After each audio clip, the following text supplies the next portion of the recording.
Good morning, good morning, good morning. How's everyone doing? Welcome. It's Monday. How was everyone's weekend?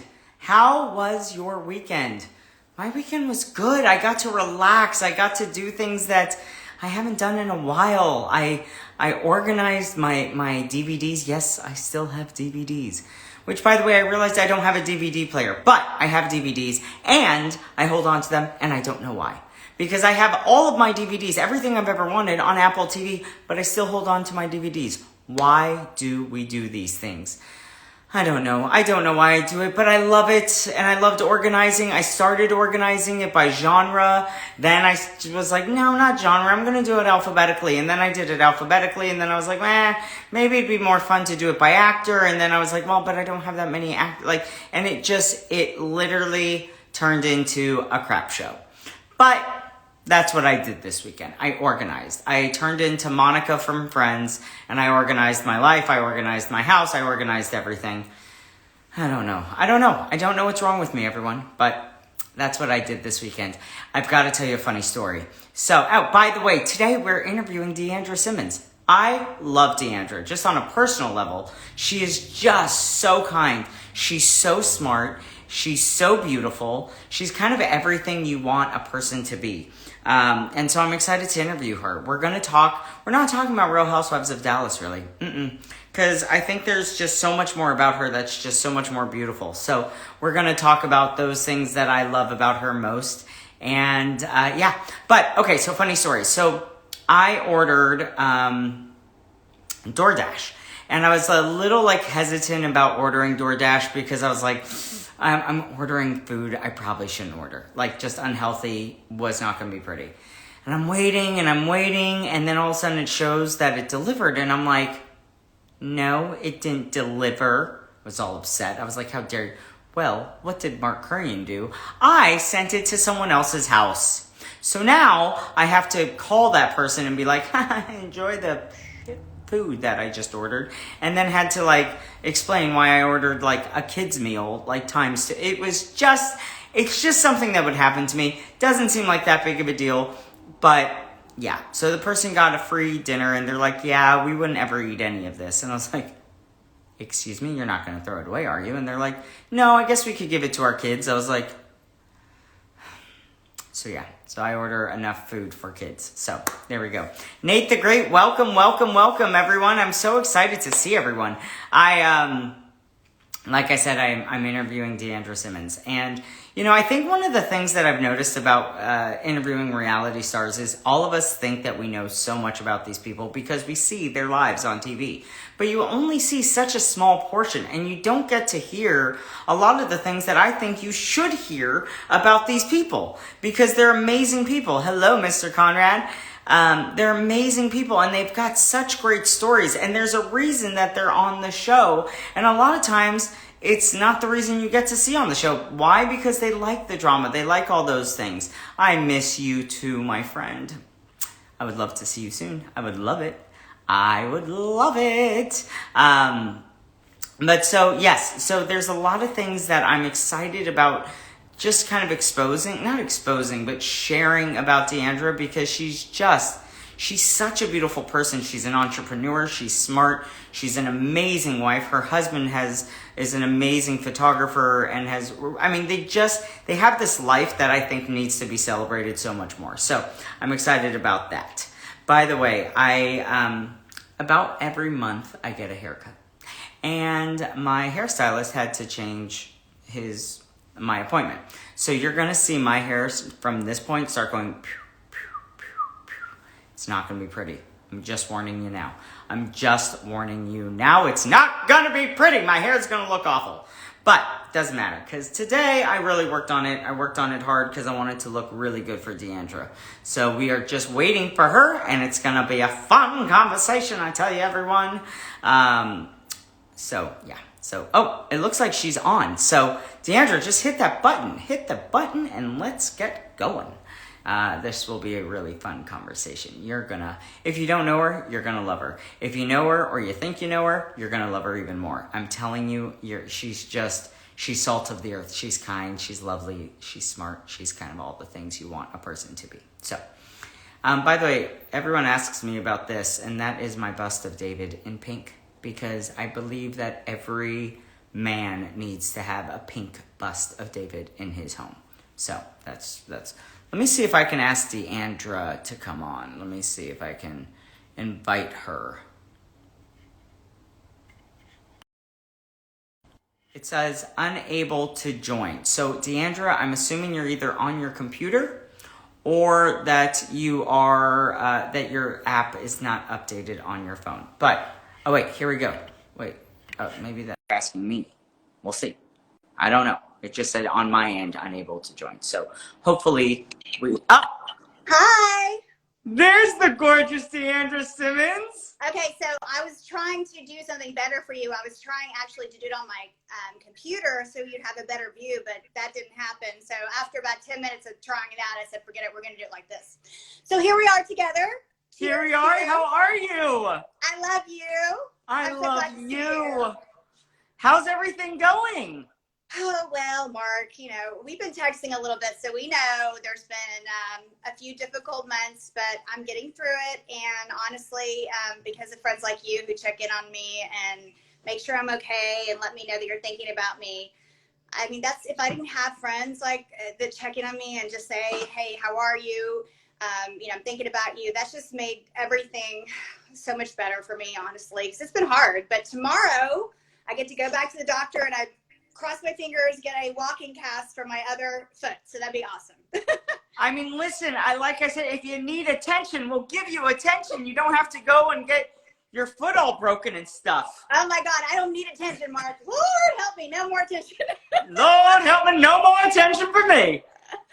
Oh my God, but guess what? Speaking of attention, I went to get my beautiful jackets. You introduced me to Harper & Jones, and they're gorgeous. They fit perfectly, and I want to thank you for that because it's amazing, and I love everybody. Shout out to them that works there. They're so kind and such wonderful people, and if it wasn't for you and the fabulous luncheon that you had given me and the other ladies, I wouldn't even know about the place. So thank you, thank you.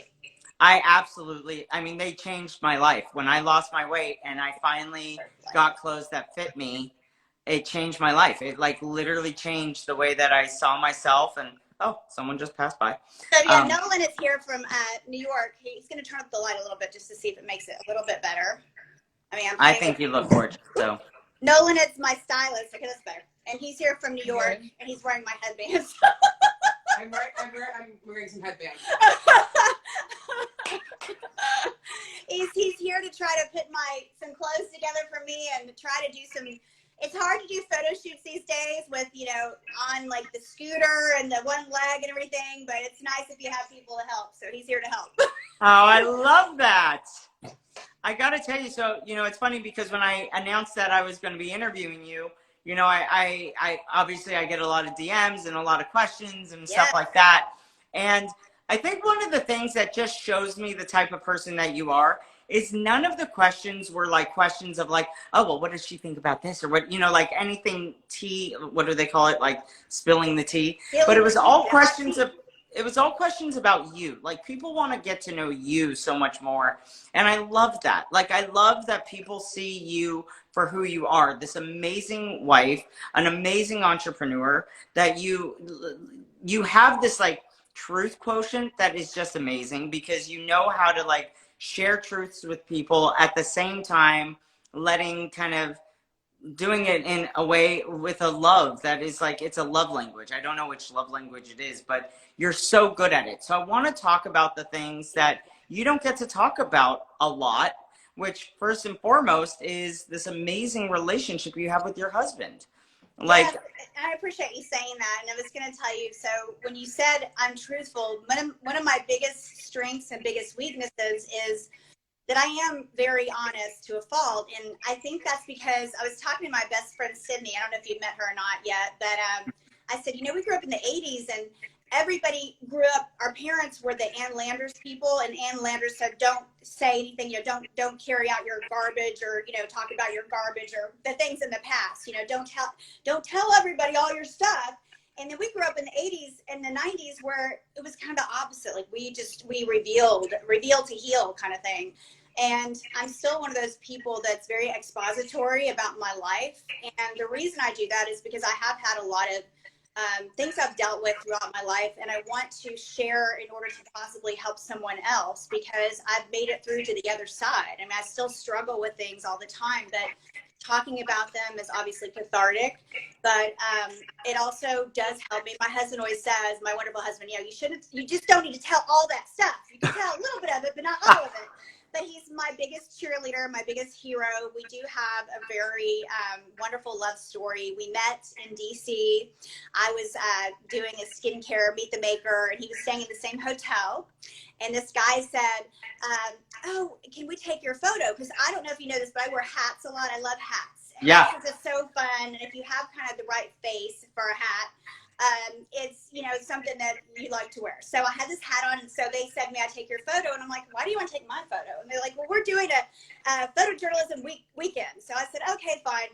And I just went down to the bar to get a glass of wine, and then the guy said, well, let us buy your glass of wine. I said, no, I'm tired. I went to 5 stores today, and I looked over, Mark, and I saw this guy at the table. I'm like, maybe I'm not so tired anymore. He's really cute.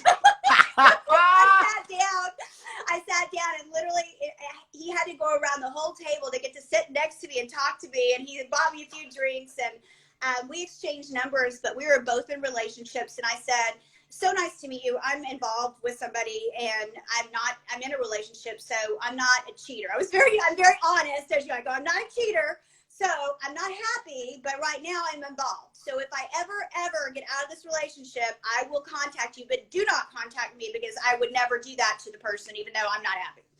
And he didn't contact me. He honored it, but I had these little cards with my Hard Night Good Morning Skincare and had my face on it back then. He put it at his desk in his office and sat there and looked at it every day and never contacted me. And I contacted him. That's in March on my birthday weekend because my birthday is March 15.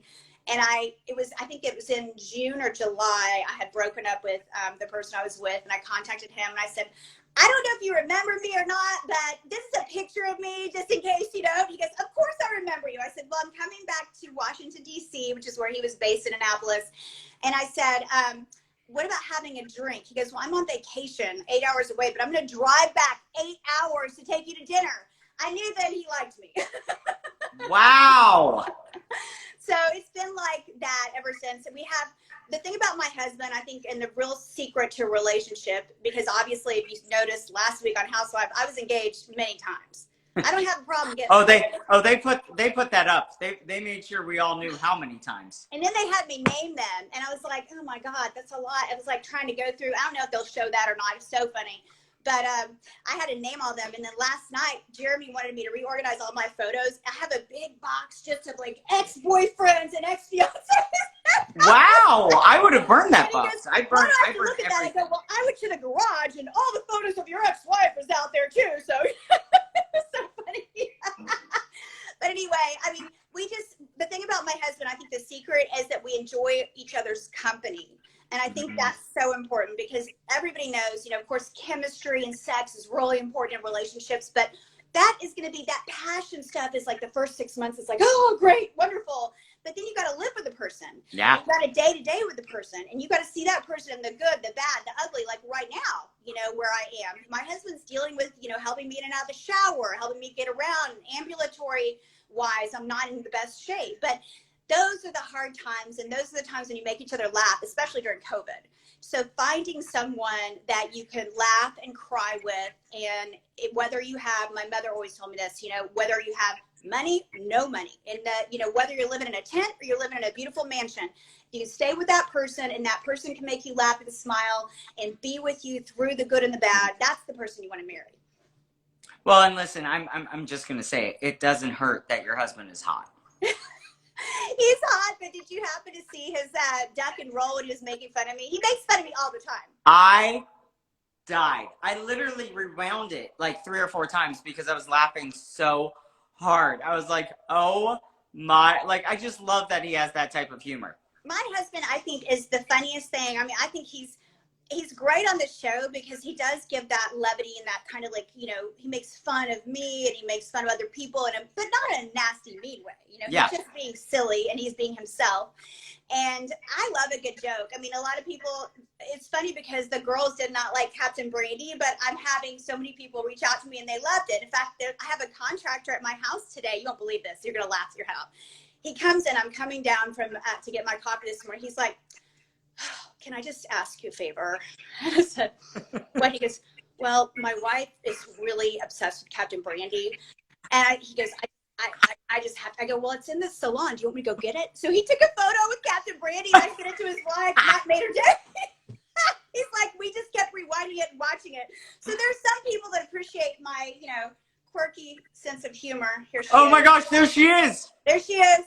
My quirky sense of humor. I mean, look, it's not for everybody, but I'm not everybody's cup of tea. What was that? There was some housewife that's like, I'm not everybody's cup of tea. That was her, you know, line. I'm not everybody's cup of tea, and that's fine. I mean, that's why we have housewives. We've got 6 different women that bring different things to the table, and we're not all alike. And, you know, it's fun. I mean, it's funny.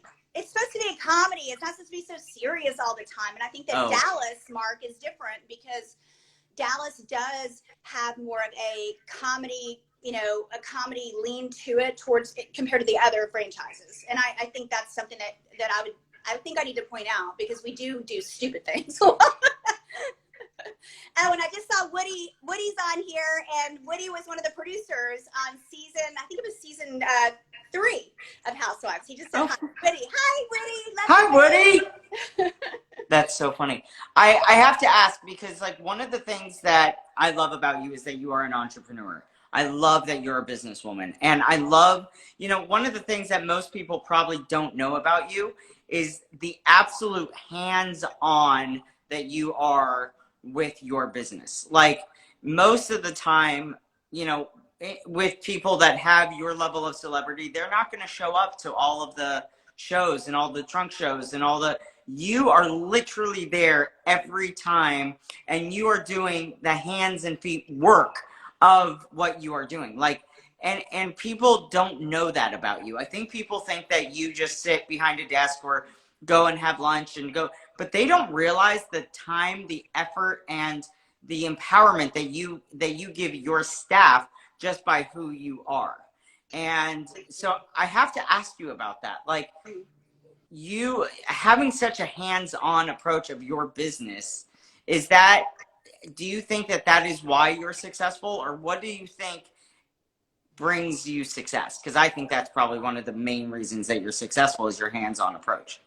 I think especially since during this last year, 2020 was very hard on entrepreneurs, and we had just kind of like gone through, I would say, the valley, and we were almost on top of the mountain, and then COVID hit, and that's something that you cannot predict, you can't plan for, there's nothing you can really do. So what I decided to do at that point was, okay, I've been doing trunk shows, and the reason I do trunk shows, Mark, is I want people to know that I know my products. I'm committed to my products. I'm committed to my products. I know my products. I am the creator, the inventor, the formulator. I use my products.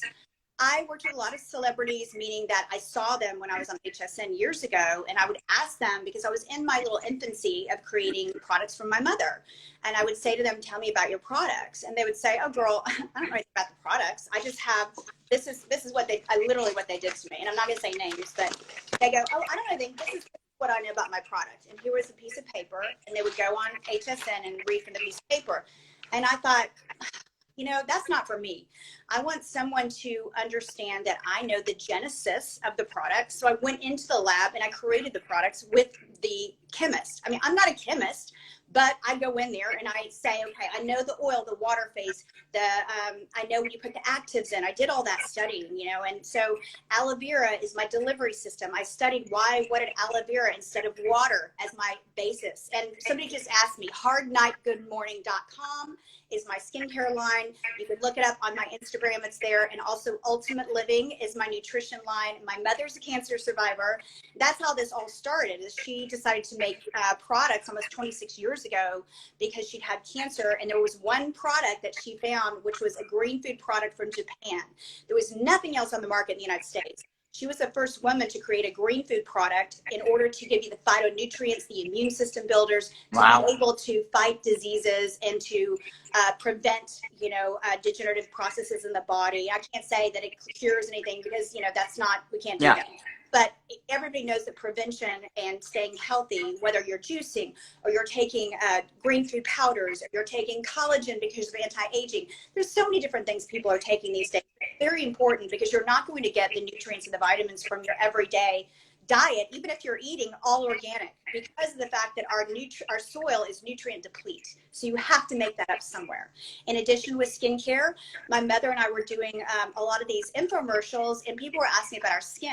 Now, one of the things was our skin looked so great because we were taking such good care of our inside, general cosmetics with the green foods and with the vitamins. But then I said, let's make natural skincare. And I made natural skincare for my mother, and aloe vera was my base because it's my delivery system. And I believe, in my opinion, it's much more efficacious and much more effective than anything else as far as water goes, because water evaporates, aloe vera penetrates. But back to your question. With me, I want to be there on the front lines. It's like a grassroots thing. I should almost be a politician because I'm out there meeting and greeting and holding babies, and before COVID, kissing babies and kissing people and all that. Now, when COVID happened, it was a much different story. Yeah. I wasn't able to do that, unfortunately. And really, it was hard for me because I wanted people to see my face, because seeing my face is where you're going to see, does the product work, because I am almost 52. So what I did at that time That's crazy, by the way. I'm sorry. That's just stupid. You look younger than me. No, I don't believe that. No, I don't believe that at all. But thank you very much. And it is though something that I'm very committed to, is a healthy lifestyle and taking care of myself. But when I couldn't go and meet people. I decided, how do I meet people? And I did it the way I'm doing it with you. I talked to them on Instagram lives and Facebook lives, and then people had nothing to do because they weren't going to work, so they all of a sudden would come for cocktail hour at 6. Now, I wasn't having cocktails, but I was sitting with them. They were having a cocktail. We were talking skincare. We were talking nutrition.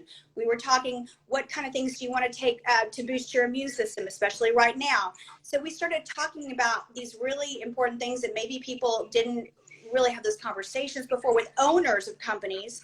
And it gave me the ability to talk to people about the research and about all of the effort I had put in one-on-one to people, and I answered the questions. And that's really how I kept my business afloat during COVID, but also gave people the knowledge about how invested I was. And then they understood, wow, she's on a mission. She has the passion. She has a vision for this. Yeah. It's not just, oh, I took this company over from my mommy, which is not at all the situation, which I've gotten, a lot of inferences of that on the show, and that's what really breaks my heart, because I work so hard, and you know how hard I work. I worked so very hard to prove myself, I think because my mother was so successful. But the only reason that I took the company from my mother is because she begged me in 2004 to come home, because I had my own career. I was going to be a lobbyist. I was working in the Department of Energy, and she was the one that talked me into it. Now, Hard Night Good Morning was started with my money, with my resources, and not my mother. I paid for everything myself. Yeah. I still pay for all of it. And even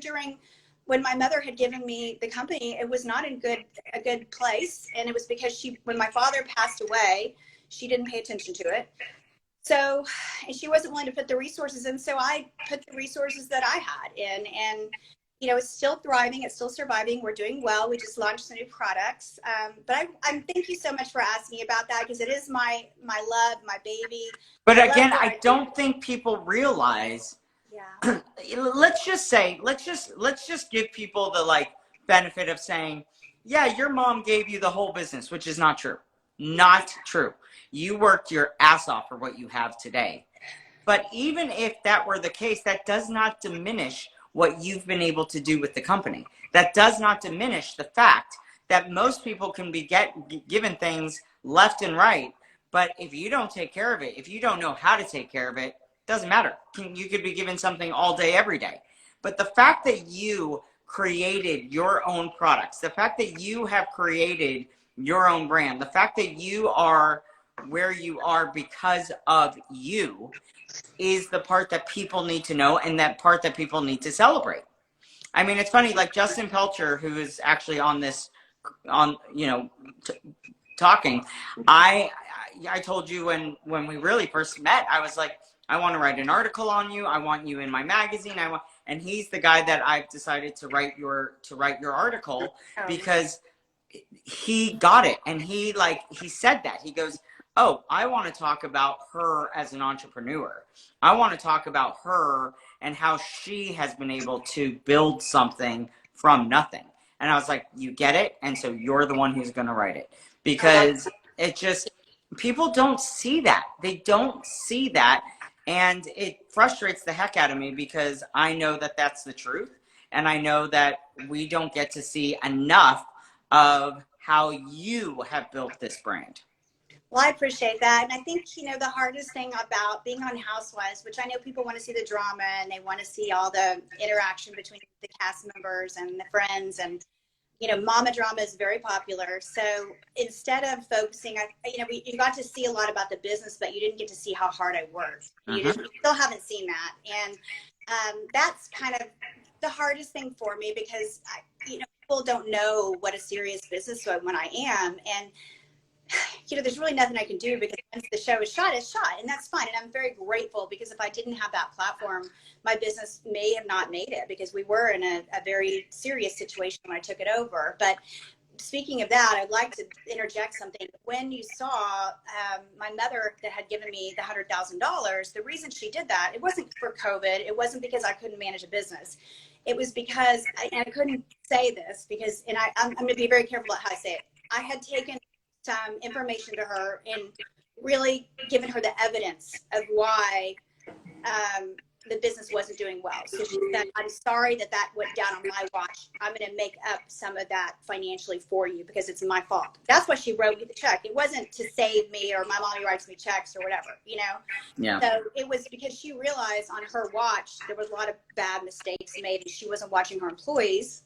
You can put two and two together. And so we were losing money. And I was not allowed to look at the books. Now, I am one of the things you don't know about me, but when I cheered all these balls in Dallas, I was known for cutting the fat out of things. Like, we don't need that. We don't need that. I'm really good at making a budget. Maybe not with spending my clothes, but I'm really good at making a budget on my business. But there should be no budget with budgeting for nonprofits. I realize with nonprofits, we don't need to do that. I can do that. I've been making flower arrangements myself because I'm like, well, let's just save money here. Let's just do that. We did that, I think. I helped the person that was the florist myself the night before the ball make all the flowers so we could cut it in half. There's just things you do. And so actually all the experience in nonprofit world where I was working from a budget and cutting the budget, I saved, when I was ball chair for Junior League, I think I saved almost $50,000. And we actually pulled in about $1.8 million, which is the most they've ever pulled in for the Junior League. The Junior League is not known for pulling in a ton of money for their ball, Yeah. So, and then in Cattle Barons, and I was one of the top fundraisers in Cattle Barons for years and years. I remember when I was the auction chair, the live auction chair, in 23 minutes we made $1.5 million. And I knew how to push people to bid on products and things that we were offering. It was for cancer, obviously. I also knew if I don't need to hire somebody to do this, I can do this. Now, we did have an auctioneer, of course, but there's certain things, you just don't need to I know how I can cut things out. I've cut now in our budget for our business. Stephanie Gardella, who's on this call, I believe she's my COO. We've cut $35,000 a month in expenses that we didn't need to pay.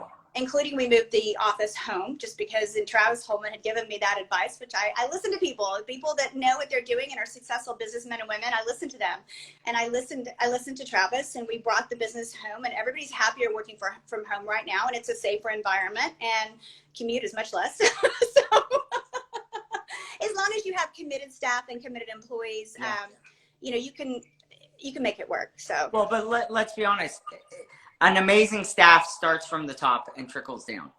And so if you do have an amazing staff like you do, it's because of you.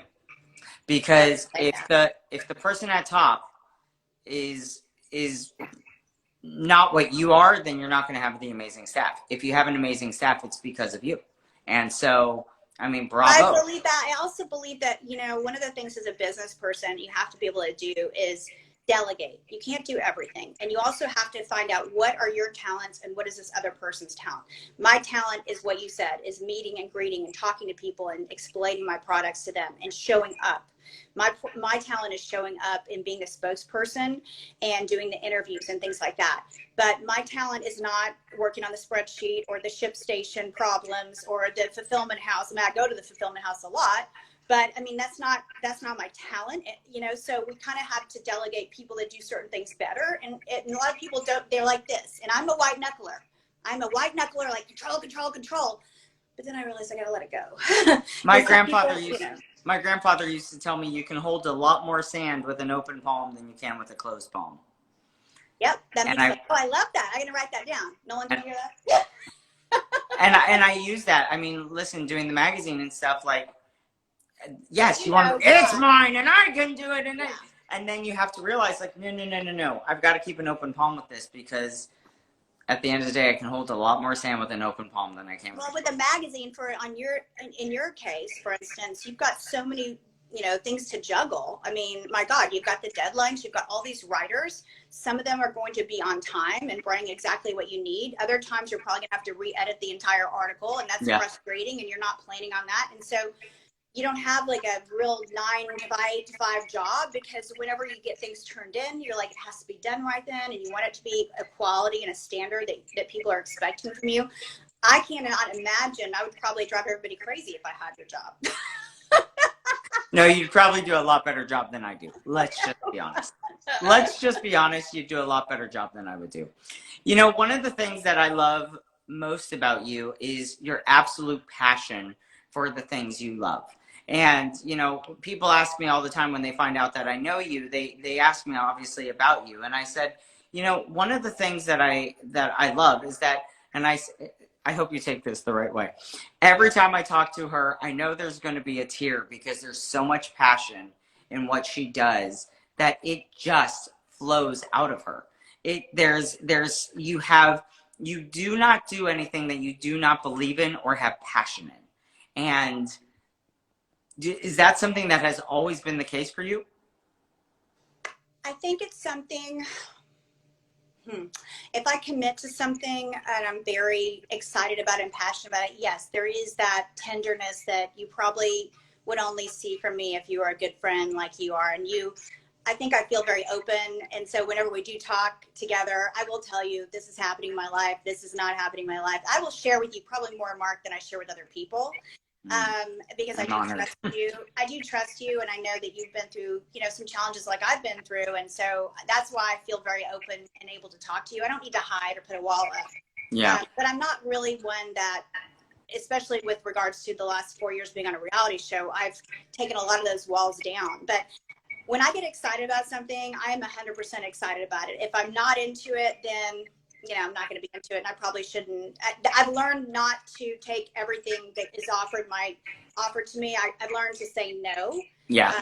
The only hard part for me is that I want to help people a lot, and it then weighs on me physically and mentally and emotionally when I can't help them, and I feel guilty when I can't help. I try, but I can only do so much on one person. So you make sure that your resources are used in the correct way, the right way, and the best way possible for those who need it. And if you can't help someone, you know, maybe it's just not the right time. So, but I am very passionate about everything I do. And that's why I had to step away from a lot of charity things I was involved in, because I couldn't do it to the fullest of the extent that I have done it before. And it's not fair to a charity organization for you to commit to them, I'm going to bring in $500,000, $1 million, $4 million, whatever it is, or I'm going to call all of these companies and I'm going to do all these meetings. If you can't do it, you can't do it. Being honest is better than wasting their time and your time. And then maybe the best way to do that is to say, I can't do this, and then kind of give them like an audible, give them a surprise. Hey, I contacted this company and they want to meet with you, and I can actually make it that day. But it wasn't on you. The onus wasn't on you, but you're still helping. Yeah. So, you know, that's something. And if you can financially, I've been blessed. So I have been able to stay on some boards and, you know, write some checks to some places that I really care about. And it's been a tougher year this last year, but my husband and I are very involved with Mercury One. He works for that organization, and I'm the international ambassador, and I've traveled to Iraq and to Lebanon. Wow. With them. I'm looking forward to following up with some of the women that I spoke with right after they were rescued from ISIS captivity. They've been moved to Australia. Some of them have been moved to Canada. Some of them have been moved to Slovenia. My particular cases are all in Australia, and I was supposed to go visit, and then COVID happened. So hopefully, Freaking COVID. I know we can travel again. I can go back and check in with these ladies that I spoke with literally days after they were rescued and tell the rest of their story, which is so much more of a blessing. It's so exciting. The first of the story is horrible, but the story now, Mark, is it just breaks your heart. But they're doing so well, and I'm so thrilled to have been just a little tiny piece of that, you know. I bet you were a lot more than a tiny piece of that, but yes, I'll say that. I mean, I know you, and I know that you're a lot more than just a tiny piece of anything that you're a part of. Like, you are just one of the best go-getters I've ever known. So And I appreciate that. And you know, the thing about Real Housewives, I know it's very controversial, and I know people have their opinions, but being a housewife enabled me to do these things because I was asked to do these things. So if you look at it from, it's hard being a housewife, it's controversial, there's a lot of drama, there's a lot of good and bad, but if you can take all of that, my husband says, look at the golden ring, focus on the golden ring. Mm-hmm. What can you do to help others because you have this platform? That's where I look at, I'm on this show and I have a voice now. And if I can help other people, it's worth the embarrassment, the stupid things I do on camera that I wish I hadn't done. They're going to show every single one of them. The times I fight with my mother, the times I fight with the girls, the times, you know, I'm called selfish, which is embarrassing. I mean, it's worth it to me because I look at, if I didn't have it, I wouldn't be able to do the things I'm doing. So that to me, I'm very grateful. And I always say this, I'm extremely grateful to Bravo for seeking me out. And I'm extremely grateful to Housewives for giving me 4 years on this franchise. And the more you're on, the more you can make a change and have the ability to reach other people. I love you. Well, listen, I always end these interviews with telling the person why I love them and why I had them on here. So you get to just sit back and absorb some love for a second. Okay, I will.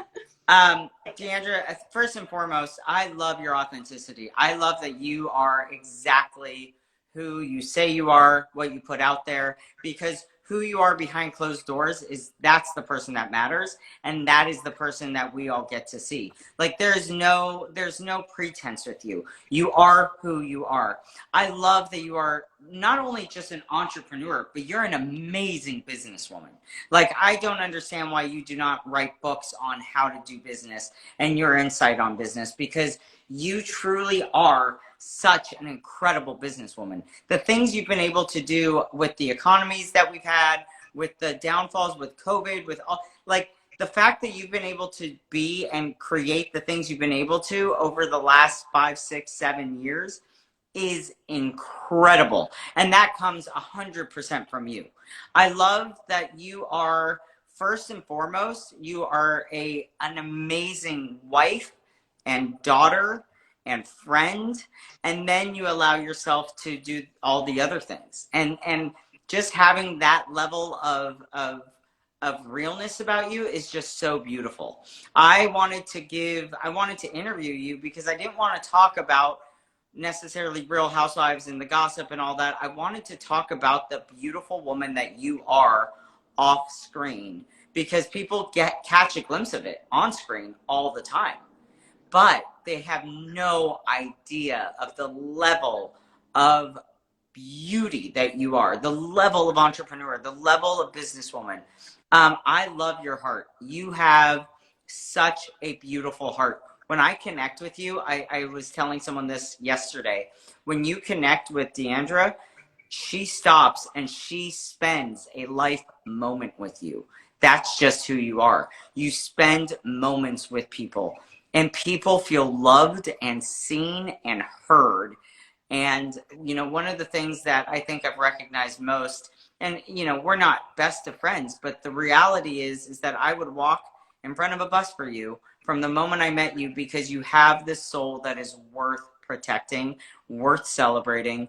And you are a woman that truly is worth celebrating to the nth degree. And I am so proud to know you and to love you. And you are just someone that will always have a really special place in my heart. And I just absolutely love you. Oh, thank you, Mark. That you have made my week. I think my month. I just want to cry. Thank you so much because you have no idea how much you just touched me.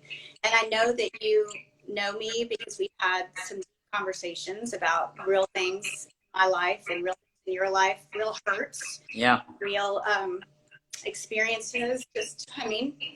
We've had some deep conversations for not knowing each other that well, but I feel like you're one of those old souls that has known me for a really long time. I feel like I've known you forever. It's really funny. Yeah. Someone asked me the other day, and I was like, oh, it's not 20 years. It's 7 months. No, but I met you like 3 years ago, but we've really connected over the last 7 months. And I really, thank you so much. I had a hard weekend, and to hear you say that, it just gives me the impetus to get up and go and to continue, doing what I'm doing. Just sometimes you just need an encouraging word from a friend, and you know that when you've had a hard few days or a hard few weeks, and it's been hard for me the last 2 months, having COVID and having this surgery, and it was a hard weekend. So thank you. I mean, Well, thank you. I love you so much. I will say I do want to see more of you in your mom's wigs because I laugh every time. Like it is beyond. I told my husband every day, I'm like, well, this is what I'm going to look like when I gotta get older. 100%. Which I guarantee your husband's like, yeah. I mean, your mom is beautiful. I'll leave you with a tip. My daddy always said, you always look at the mother when you're going to marry the daughter to see what she's going to look like, 30, 40, 50 years later. Jeremy's stoked because your mom is beautiful. I mean, that woman is I beautiful. love it. Oh, thank you so much, Mark. And I will be seeing you hopefully in person soon. Yes, please. Okay. I want to go. I don't know if you've been to Italy yet in Dallas, but it's amazing. So I've had 2 outings, since I had my surgery.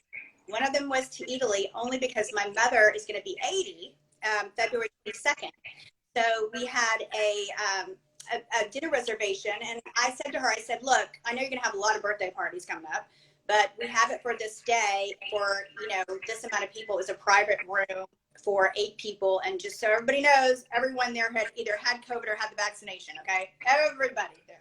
So we were all good. And so we went and we had a really lovely dinner, but I want to go back. I haven't been able to because I'm, not really able to move around except for with my scooter or wheelchair. I want to go see the place. I want to go back. We went to the Terra restaurant. Yep. It was very good. The best steak, by the way, weird. The best steak I've had in Dallas, and I've lived here my whole life. Strange. Wow. They had the tomahawk steak that was like butter. Butter, like 2 big sticks of unsalted butter. No, listen, I will I'll pick go with you up. you. I will roll you in your wheelchair because it's You will amazing. have to. You may not love me so much after that. I'm a handful. Oh no, I'm good.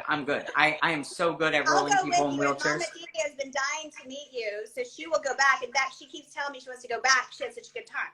Well, let's do it. Let's go out. How's that? Okay. Love it. Okay. I love you so much. Love you, baby. I'll talk to you soon. Okay. Bye-bye.